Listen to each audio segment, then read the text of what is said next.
Proud of this race. It represents many nations today, horses from all around the world competing. Well, I mentioned the tote and the bookmakers. Down amongst the bookmakers in the thick of the action is another one of our racing panel here at the 10 Network, and his name is Peter Keenan. He's known throughout Australia as Crackers, and he's a good judge of a racehorse. Crackers, what's happening there?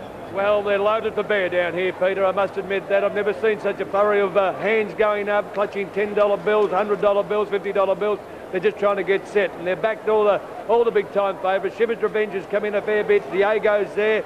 Look right down. You know, Let's Elope. The big-time fellas want Let's Elope. They reckon the form of her in the last couple of weeks has been outstanding. Ivory Way's come into it in a fair bit, but there's plenty of betting going on at the moment. New Zealanders are backing Castletown, and they're having a go at Diego too. But it's a great, an old superimposed. It's got everybody, those sentimental favourites. They're putting money on him because he's won $4 million, but it's an absolutely carnival atmosphere down here at the moment, and you know, it's just great to be a part of it, and great to be an Australian to watch people turn up to a cup like this and do it.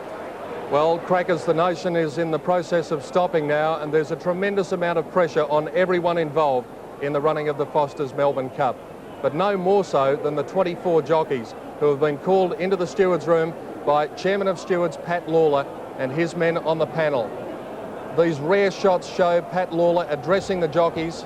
I was in there just a few moments ago when we recorded this, and the tension in that room, you could almost feel it.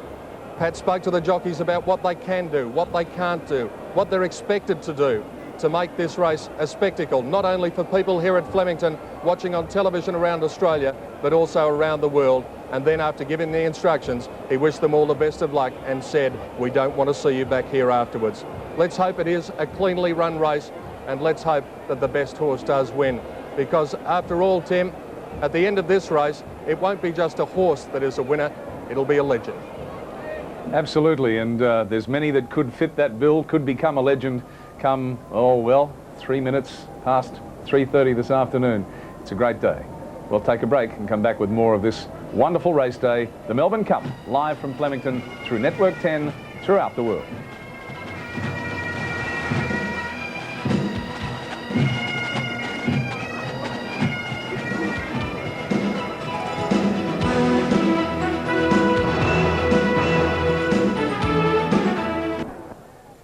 The clay-coloured chestnut Superimpose is presently Australia's most favourite racehorse. The crowd love him. A victory by the horse who will wear saddlecloth #1 would literally bring the stands down.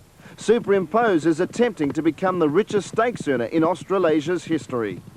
Ken Sedestin, the 1990 Caulfield Cup winner, overcome his Flemington hoodoo. From 9 runs at the Royal Racetrack, Sedestin has never won at the track, but despite this has showed he is one of the best stayers in the country. New Zealander Castletown is one of 12 overseas contestants. A 2-mile winner earlier this year, Castletown has been trained to the minute. Another big race performer is the Kiwi Just a Dancer, already the winner of this year's Sydney and Brisbane Cups. Just a Dancer has the raw ability to win the Southern Hemisphere's most prestigious race. Sydney's Dr. Grace, an immaculate-looking animal, is the winner of the Blue Ribbon AJC Derby of 1990 and the accumulator of over $2.5 million in prize money. Or will it be a Favourites Cup? Former New Zealand mare Let's Elope has improved out of sight this preparation. The Bonnie mare has strung together 3 feature race wins and has developed into a potential champion. David Hayes is the most successful trainer in the metropolis of Melbourne. The stable will have 4 starters, all imported horses. The Irish-bred Alpha Bell, who will start the longest price of the quartet, but the stallion will appreciate the 2 miles distance. Then the American trio, Ivory Way, runner-up in the Caulfield Cup, and on recent form, the best-weighted horse in the Melbourne Cup. Moonee Valley Cup winner El Maheb is a dour stayer who has won up to 3,600 metres in Europe, and Rashik, who has performed consistently all spring. The scene is set for another history-making day, the running of the 1991 Foster's Melbourne Cup. They're in the mounting yard, as you can see, and they're of course headed up by #1, the top weight, Superimpose, himself a true champion, and maybe after today there'll be another, and that's the mare Let's Elope. To take you through this magnificent race, let's go down to the mounting yard, and once again, Peter Donald. Thank you, Tim, and what a scene it is. as we get set for the start of the Foster's Melbourne Cup. Superimpose about to lead them out. Before we take a look at the horses, let's check the totalisator odds for a 50-cent investment here in Victoria with Dan Malicki. OK, thanks very much, Peter. The totes for the Foster's Melbourne Cup. Race number 6 here at Famous Flemington. Number 1 is Superimpose in the race book, champion racehorse, and they will absolutely bring the house down if this animal is successful in the Melbourne Cup. He's won $4.1 million in prize money, $7.30 on the tote. Sedestin $12.90, Castletown $4.60, El Meheb $9.35, Just a Dancer $4.95, Dr. Grace $14, Lord Revenue $8.30, Nairisi $20.55. Shiva's Revenge is now into $6.95. Number 10 Alphabel $27, Diego $7.95, Magnolia Hall $38, Grooming $23, Rashik $10, Let's Elope $2.55, Cool Credit $40, Weekend Delight $26.45, Ivory Way $4.75, Maharaja $23.50, Rural Prince $62, Tiaco Pearl $7.95, Moods $59, Pontiac Lax $69, and Sunshine Sally $30. Already there's almost $13 million in the win pool, and the jockeys are about to mount their horses, Peter, for the 1991 Foster's Melbourne Cup. Dan, this is the greatest moment in the careers of trainers, jockeys and owners. And now let's take a look at the field, beginning with the super horse, Superimpose, number 1. He'll receive one of the biggest cheers ever received by a Melbourne Cup winner if he can win today. He's got the imposing weight, though, of 60 kilos. He ran a great second here on Saturday in the McKinnon Stakes behind the Melbourne Cup favourite, Let's Elope, trained by Lee Friedman, who won this race 2 years ago, and Darren Beedman won it last year. He's got plenty going for him. Number 2, Sedestin, has Mick Dittman in the saddle. He's a top-class racehorse, having won last year's Caulfield Cup, third in this year's Cox Plate at his last start. But against that, he's failed in 3 attempts at 3,200 metres and hasn't won in 9 races at Flemington. He does have a difficult task ahead. 3 Castletown is a Kiwi rider, and his recent form has been running behind the place getters, but he's been getting home hard. He'll appreciate the 3,200 metre trip. Noel Harris, the rider, he'll be running on strongly at the end of the race. One of the imported horses is number 4, El Meheb, with Darren Gauci in the saddle. He won the Moonee Valley Cup 10 days ago and then ran quite a respectable ninth in the McKinnon Stakes last Saturday, and he has the advantage of being a winner over 2¼ miles in England, and I'd say he's tightened up since last Saturday's run. 5 Just a Dancer, to be ridden by Jim Cassidy. Jim jumped off this horse last year, or jumped onto it when he rode Kingston Rule. He could have ridden that horse. Unfortunately, he rode Just a Dancer. Just a Dancer finished 12th, Kingston Rule finished 1st. It'd be a fairy tale for Jimmy if he could win today, and his runs in the Caulfield Cup and Moonee Valley Cup have both been outstanding. Number 6 is Dr. Grace with Kevin Moses in the saddle. After disappointing runs in the Caulfield Cup and the Cox Plate, he returned with quite a good effort in the Dalgety last Saturday. Has to be suspect over the 3,200 metres with 56 kilos, though. Number 7 is Lord Revenue. He won the Metropolitan Handicap, one of the great lead-up races, then finished an unlucky 4th in the Caulfield Cup when he missed the start. Forget about his run in the Cox Plate. His Caulfield Cup effort is outstanding, and Grant Cooksley will ride him superbly. Number 8, Nairisi with Greg Hall in the saddle, is another of the imported runners. He's come along quietly. His runs have been quite reasonable, and it wouldn't be surprising if he's right there at the finish. 9 Shiva's Revenge, trained by the Cup's King, Bart Cummings. He's had a setback this week, and it was in doubt that he was going to run in the race, but he's been past 100% fit. Shane Dye knows what it's like to win a Melbourne Cup. 10 Alpha Bell has Glenn Darrington in the saddle. He ran a very good third in the Dalgety last Saturday. It was his best run in Australia. He's a staying type of horse, and I'm sure he's going to make his presence felt. 11 Diego, another New Zealander, rattled home for third in one of our provincial cups, the Country Cups. That was at Geelong, and that was his last appearance. The way he went to the line, he'll get the distance. Number 12 is Magnolia Hall with Brian York in the saddle. His recent form has been a little bit disappointing. He would have to improve on his 6th in the Dalgety last Saturday to trouble these. 13 Grooming has had a similar preparation to Tourific, which won the Cup 2 years ago, but he'd need to improve to stretch some of the great stayers in the land. 14 Rashik put himself right into Melbourne Cup calculations with his impressive win in the Dalgety last Saturday. He goes into the race with a very solid preparation behind him and must be respected as one of the best chances. Here's the favourite, 15 Let's Elope. A brilliant winner of the McKinnon. Prior to that, she won the Caulfield Cup. Prior to that, she won the Turnbull. She's the latest star of the Australian Turf, and she'll join a select band if she can complete the double. Number 16 is Cool Credit with Kevin Forrest in saddle, trained by George Hanlon, who's won 3 Melbourne Cups.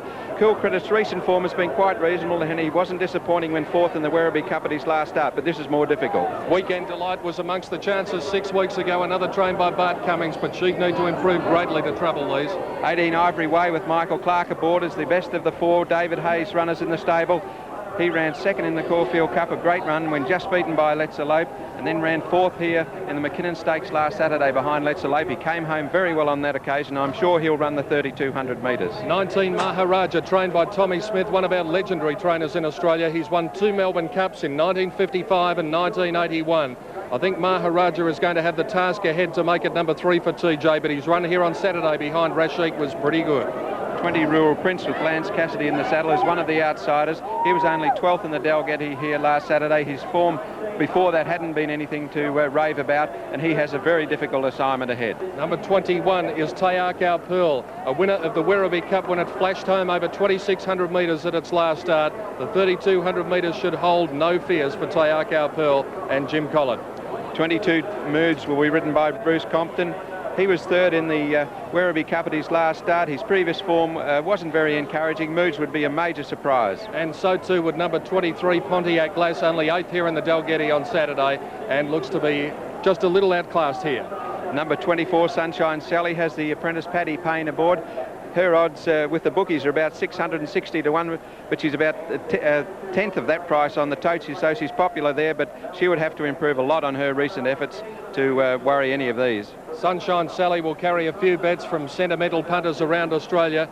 The farrier is doing some work in the mounting yard prior to the running of the Foster's Melbourne Cup on Dr. Grace. So Dr. Grace will be late going out. And you don't like to see these sort of things happen, especially with a big crowd around. But Graham, Dr. Grace has been around for long enough, and this scene really shouldn't worry him, I wouldn't think. No, it doesn't seem to be worrying him. He's quite calm, and now you can see that Kevin Mose is being legged up into the saddle, and Dr. Grace will be out only 30 seconds or so behind the last of the other runners. Well, if he's nearly as composed as his trainer, Dr. Jeff Chapman, then Dr. Grace will have no worries, and he's going to go down. He's confident? Yes. Yeah, well, Dr. Grace going down towards the stalls now, and he'll make his way through the race between this sea of people. About 90 to 100,000 people here at Flemington, and they're all going down to the stalls now for this magic moment in racing. A lot of activity going on in the betting ring. Crackers Keenan is down there. Crackers, what have they backed? Well, it's almost business is over here. It's been done, and they've backed Let's Elope and Ivory Wave to a man. They've all, the big fellas have jumped in. There's been sentimental money for Rashik, and when you really look down at it, I suppose Tayakau Pearl's come in a little bit, and Castletown's there with him too. And Dr. Grace has had a little bit of money, but it's all Bart Cummings and David Hayes. But gee, there's money being put on here today, Peter. It's unbelievable amount of money that's gone on Let's Elope today. Some of the big blokes just reckon she's past the post at the moment. Well, we're about to find out, Crackers. The amount of money wagered on the Foster's Melbourne Cup today around this nation will be in the hundreds of millions of dollars. Of course, over in Hong Kong, you're watching this at Happy Valley, where there'll be many, many thousands of dollars wagered there. And in fact, all around the world, wherever you're watching, I'm sure you're having your little bets on the side. Dr. Turf, can you guide us into the winner? Yes, I can, Peter. I wish I was as confident of the sun coming up every day as I am of this mare winning the Melbourne Cup by 3.5 lengths. Let's Elope. It's going to be a favourites cup according to Dr. Turf, but we're going to know shortly. 3:30 is the starting time. You're watching the Foster's Melbourne Cup live and exclusively around the world on Network 10. We'll be back in a moment.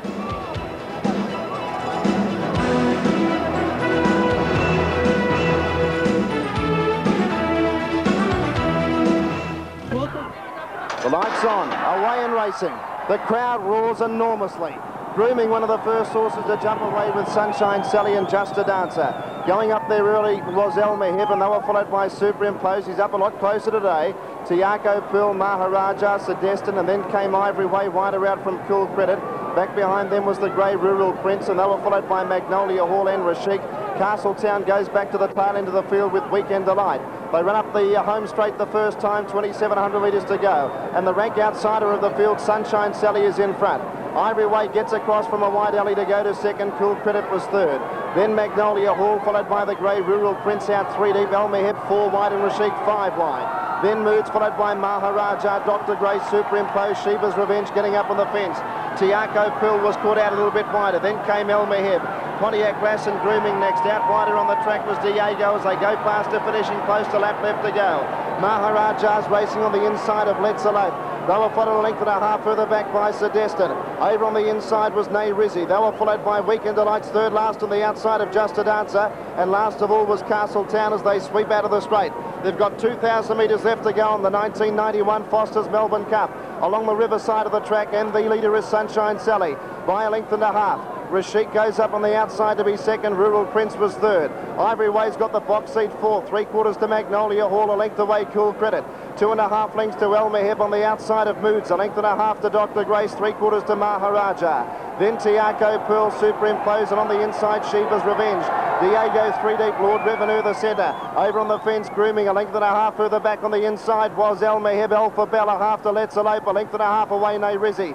Sedestin's over on the inside, then Weekend Delight, and back to the tail of the field was Castletown, and a length away last of all Just a Dancer. He's last in the Foster's Melbourne Cup, 20 lengths off the lead. Sunshine Sally by the 13.50 leads by a length. Rashik second, a half a length away Ivory Way, a length to Rural Prince. 3/4 to Cool Credit, fifth the rail. 1 to Magnolia Hall, a length and a half to Moods. A half to El Meheb, a length and a half Maharaja, Dr. Grace. They were followed by Shiva's Revenge on the inside of Diego. Then Tiakau Pearl out 3 deep, a length and a half further back to Grooming, trying to get off the fence. Superimpose around him, 3/4 to Pontiac Class. On the inside was Lord Revenue. Let's Elope needs a bit of luck from there. Castletown going around them wide, followed by Sedestin. Weekend Delights well back with Nay Rizzi. Alpha Bell went back to third last, and Just a Dancer at the rear of the field. They're bunching up now, 800 metres left to go, and Ivory Way's taken over in the Melbourne Cup. Sunshine Sally can't go on. Ivory Way just in front of the stablemate Rashik as they come to the home bend. A length away Magnolia, Castletown, and here comes Let's Elope on the outside. Shiva's Revenge is bullocking his way through the pack, and then Moods. 400 metres left to go, Ivory Way in front, being joined by the stablemates Rashik and El Meheb. Down the outside, Let's Elope, here superimposed, followed by Castletown, Shiva's Revenge. Let's Elope hit the front of the cup, 300 metres to run. Ivory Way battling back, then superimposed, and Shiva's Revenge late. But Let's Elope has burst away, and the Foster's Melbourne Cup belongs to the mare. Let's Elope bolts the cup in, wins by 3 lengths, and it's a Cummings Quinella. Shiva's Revenge got second, close up on the inside, Magnolia Hall. Then superimposed Just a Dancer. El Meheb next in from Rashik and Ivory Way Grooming. Mood Sedestin well back, Cool Credit, then Lord Revenue. Castletown, Dr. Grace, Tiago Pearl. A long way back was Diego, then Nay Rizzi, followed by Alpha Bell, Rural Prince, Maharaja, Pontiac Class, Weekend Delight, and last of all was Sunshine Sally, and the favourite has done it. The one we all expected to win, number 15, Let's